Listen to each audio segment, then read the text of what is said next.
Welcome. At first glance, this double cone appears to roll uphill, seemingly defying gravity.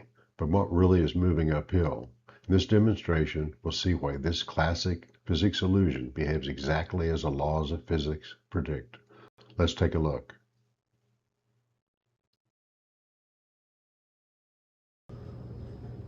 This is called the double cone anti-gravity illusion.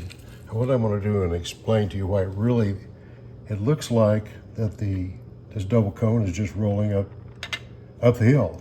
That's what it looks like. But if you look at it the way it's made, this double cone, the angle here is greater than the rise is here.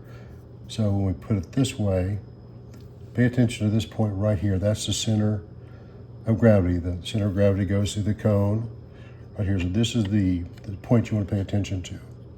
Let's see what happens. Okay, it's kind of hard to tell, but if you look close, you can see that. Now I'm going to put this level back here just to verify that everything is level. You can see that is the level. Now let's do it again. Maybe you'll be able to see, pay attention to this, the center of gravity point. There you go, it rolled downhill. That point actually goes down to a lower potential gravity, potential energy, just like things rolling down a hill. At first glance, this demonstration appears to show a cone rolling uphill. The rails clearly rise from left to right, and the cone moves toward the wider end of the track. This seems to violate everyday experience with gravity.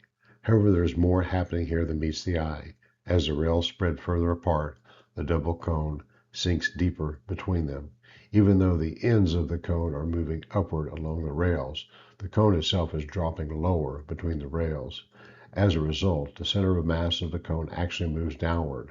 Since gravity always acts to lower the center of mass and reduce potential energy, gravity naturally causes the cone to roll in this direction.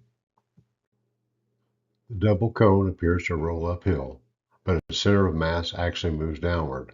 A beautiful example of physics in action. I want to give my grandson Elijah a special thanks for making the double cone set for me with this 3D printer. Thank you for watching.